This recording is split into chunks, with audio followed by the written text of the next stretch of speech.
Welcome, ladies and gentlemen, to something that I will call a small level design rant. Rant not as in paying somebody to live at their place, but as in being slightly ticked off and annoyed. What we are going to do is, I am going to play through a few parts of the first chapter of A Plague Tale: Innocence, and I'm going to try and show you a few things that I think really aren't designed that well from a level designer's perspective. These things don't necessarily break the game, they're not bugs and they don't destroy the experience outright, but nonetheless they're just little things that are designed lazily. If you can make a game where you design complex NPC interactions, where you can have friendly NPCs that follow you around, that do tasks for you, don't then skimp up on little details like the ones I'm about to focus on. The best analogy I have for this is designing a super expensive racing car to then just slap cheap $50 tires on it because you can't be bothered. It's like, why would you do that? You know, go the extra step, do a little bit more and make sure that things make sense from a world building perspective. Don't just go, it's a game, it doesn't matter, it's good enough. I did include some other positive teaching moments as well, but first let me show you what I'm on about. So here we are at the very start of the game. After a short intro cinematic and a few lines of dialogue, a basic character introduction and some quick world building, this is where we start. It's quickly obvious we have a character focused, story driven game. And if I can do this within the first 5 seconds of your story driven game, then you are doing something wrong. I know you can't see my controller, but I'm pressing forward, which means that there is an invisible wall right here. Now why would you do this? It's an immersive game, it's a story driven game. Why would you put an invisible wall within the first 5 feet from where we start?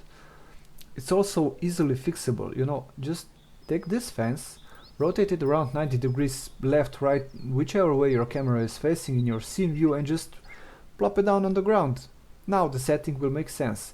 There's a prairie in the background, it's a nice vista, you can't go there, and it makes perfect sense within the context of the game world as well. But the way it stands, this is just lazy design. Don't do this. We can do better, and we should hold each other to a higher standard as an industry when designing things like this. This is lazy, this is not okay, do better. Okay, so this is the second thing I want to show you. It's about 2 minutes further into the game. There's a bunch of walking and talking which I skipped to save up on time, but we're still dealing with the same issues as we did before. If we look to our left, we can see a huge boulder, which is great. It cuts off the left part of the playable area, you can see it in your periphery, and it redirects your view towards the center of the screen. This is all great, I have no qualms with this. You can take notes, this is how you should close off an area. But if we go right, oh look, open forest. Oh wait, no, never mind. Again, there is absolutely no reason why I can't go there. There's nothing stopping me physically, and the shrubbery is not dense enough, you know. What people should do here, you need to close this off. You can take the shrubbery and make it denser. You don't need to make this a canyon, you know. You don't have to copy this huge rock and put it over here to make everything claustrophobic.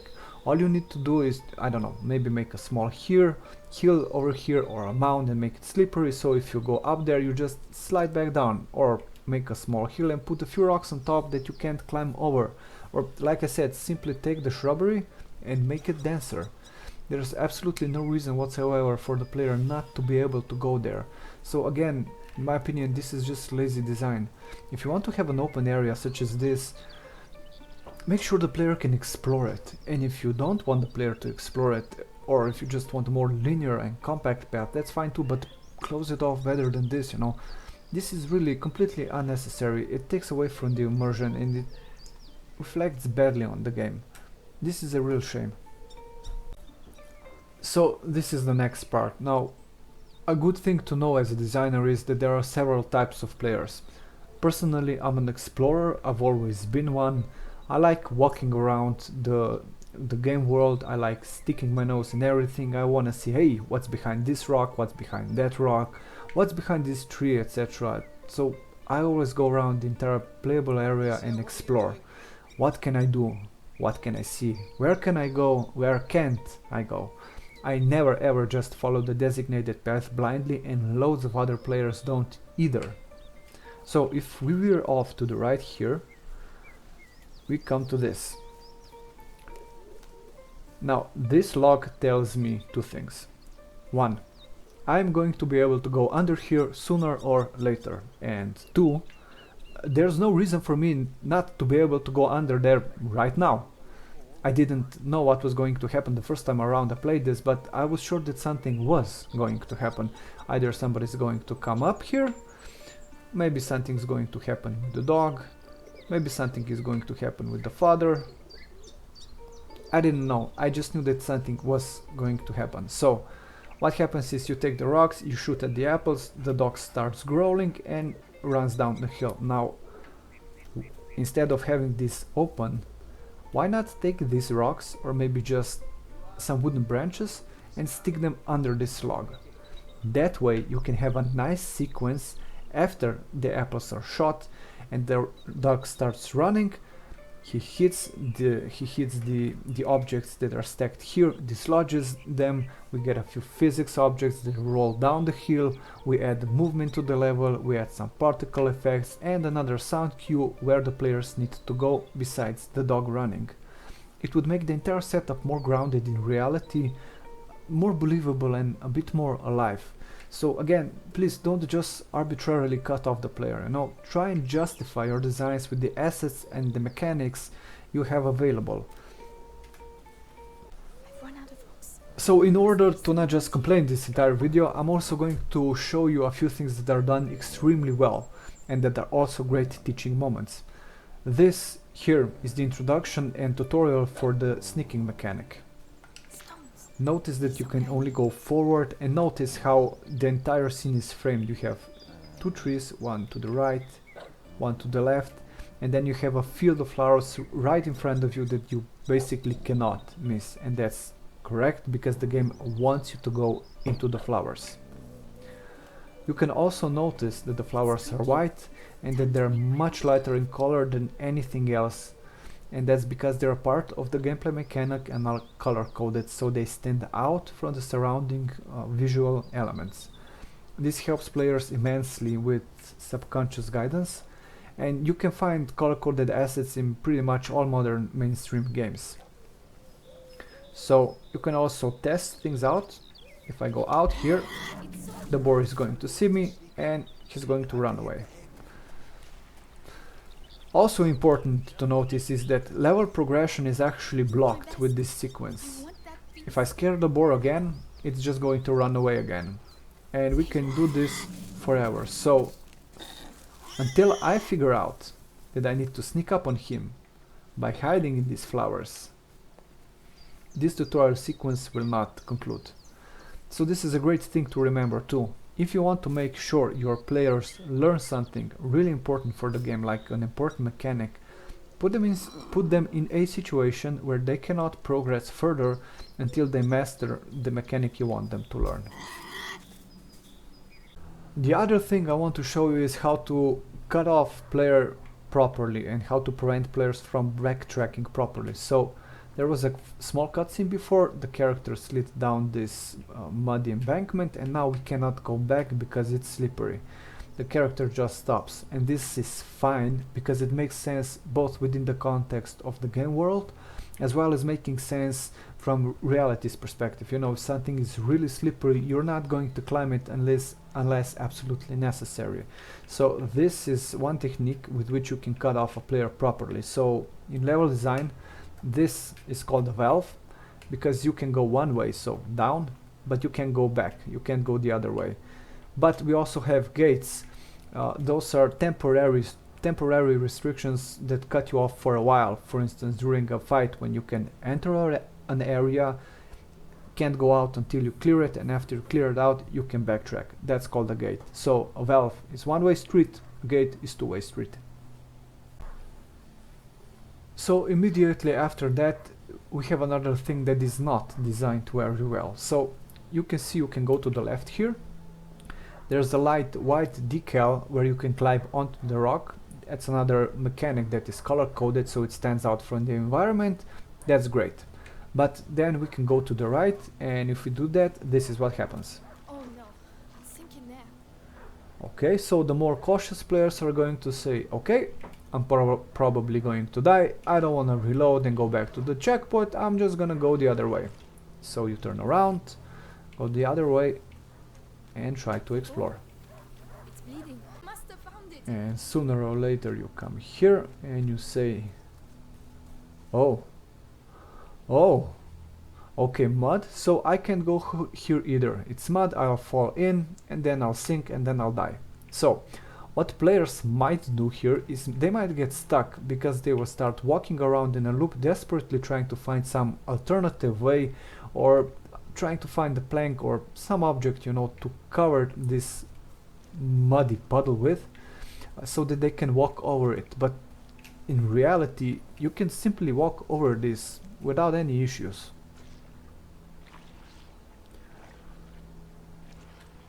No, so that line of dialogue really had no place there. It was too misleading, it was too confusing. And you always have to keep in mind, you know, there are younger people that play games also, so, or people that try a new genre. If somebody is new to a genre, they might not know all the tropes, so you need to do your best to try and ease them into the rules of the world of your game. These bridges were almost new. Someone's not going to be happy. So this is a perfect example. This should be the only line of dialogue when talking about the mud. Talking about sinking, in my opinion, was a bad decision. In general, you need to be careful if you have a character that talks, and you need to be careful what kind of dialogues or monologues you put in certain parts of the level, because people can interpret them differently from what you or somebody else in the team intended. So another great example of what I can show you is how games load content in and out. This is the second part of the first chapter we're in now. We're in a small village. We came out of the forest, and if we take this game for instance, this game has two types of loading. It has hard and soft loading. So it has hard loading, which means that you get a loading screen, everything in the memory gets unloaded, new content is loaded, and once everything is set up and ready, you're put back into the game and you can start playing again. Most old games work like this. On a basic level, every game has this in one way, shape or form. But some games, especially when you come to AAA content, we also have something we like to call level streaming. And what that does, it takes one level and separates it into several chunks that can be then sequentially loaded into the memory as needed, and all chunks, when they are not needed anymore, are unloaded. And this enables the players to move through a level seamlessly without hitting a lot of loading screens all of the time, and it gives the illusion of the world being much larger than it actually is. However, when you are working on a game that has level streaming, there are a few things that you need to be really careful about. One of the more obvious ones is lines of sight. So where we actually need to go is just behind these doors. There's a house there, we need to go inside, but this level is split up into three parts.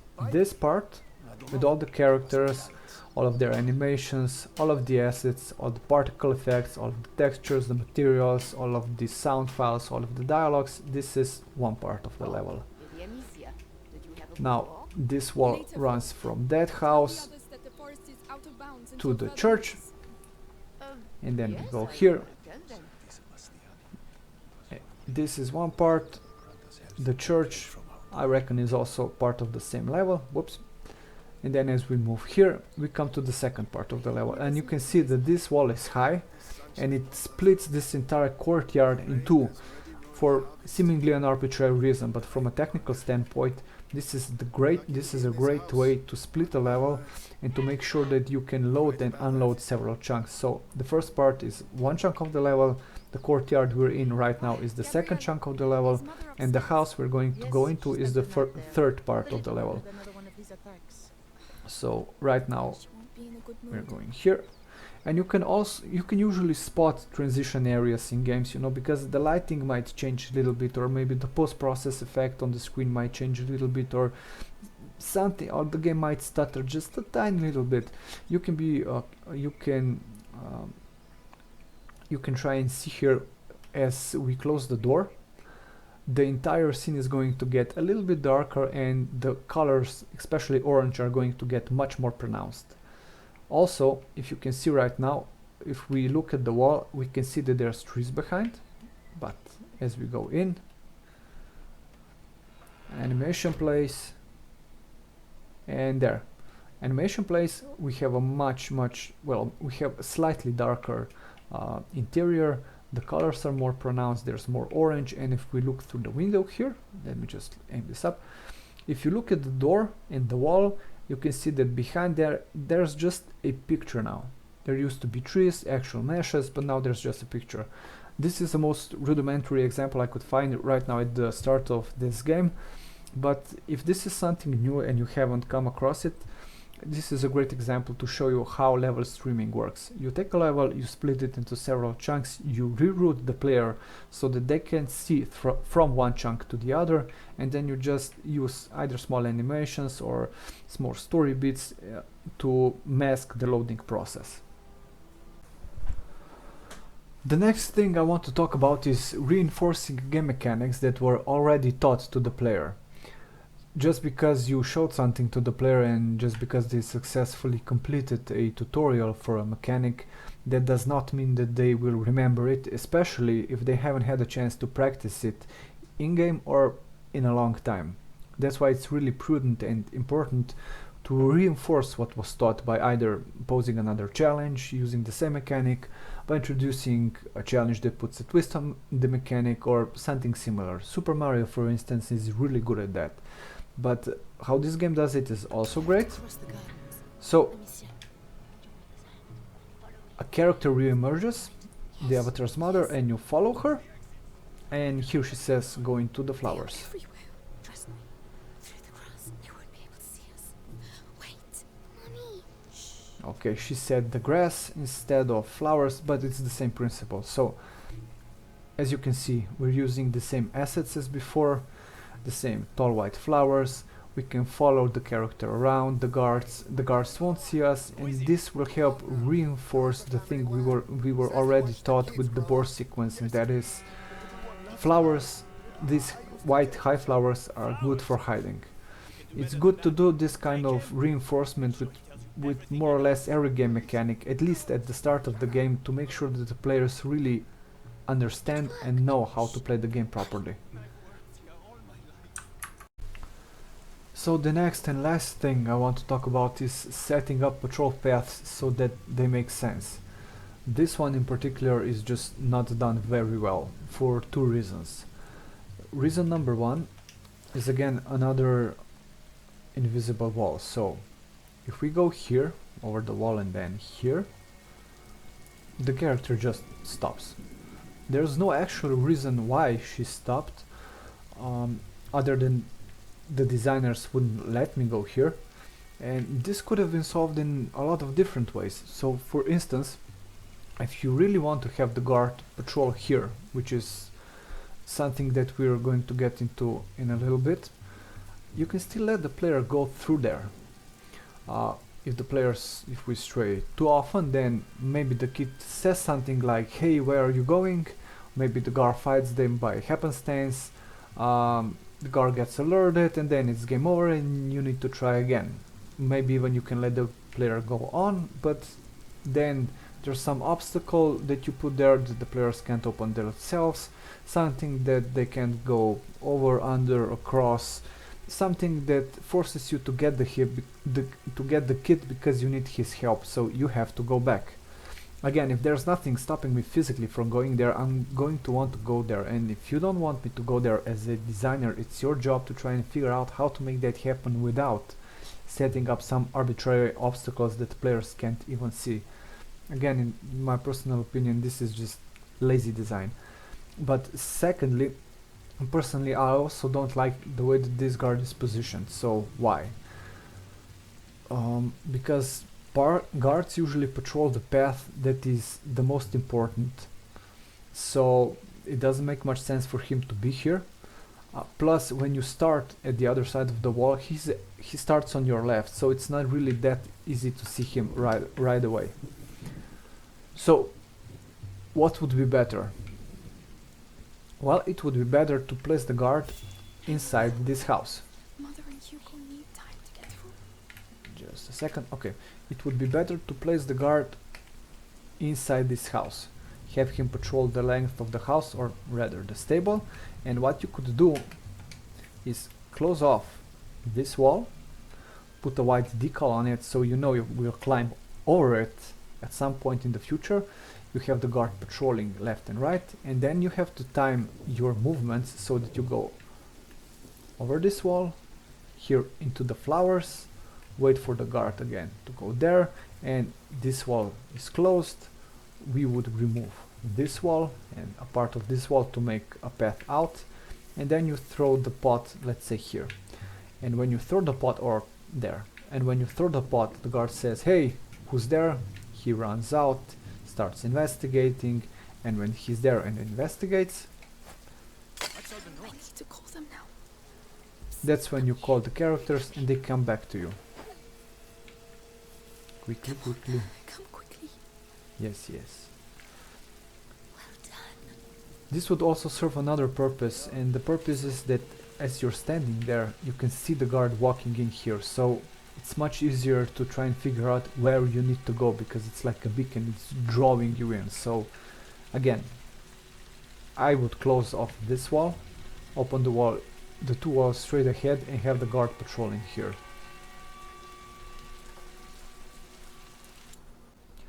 So I'm going to conclude this here. I know some of you will say that I focused on small things that are not really that important or are irrelevant, but I would disagree. I think it's the small details like this that make the difference between a good game and a really great game. And what I would wish for, and what I want everybody to take away from this, is just to make sure, you know, take care how you set up your environments.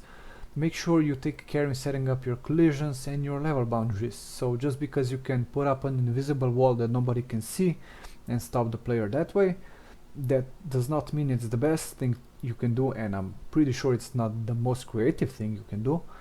You have a bunch of mechanics you can use in your games, so use them. You know, there's tons and tons and tons of resources now online, both in forms of books, both in forms of articles. There's a flood of amazing level and game design podcasts. So why did I create this video? Basically because I believe that nowadays there's just no excuse for a game of this caliber that looks this good, plays this well, and is this complex to have lazy design decisions such as this. So if you stayed through this entire video, thank you for watching. I really hope you learned something useful. If you disagree with me on any point, please let me know down in the comments. I'm always eager to learn something new, and do the very best you can every single day of your life. Catch you next time.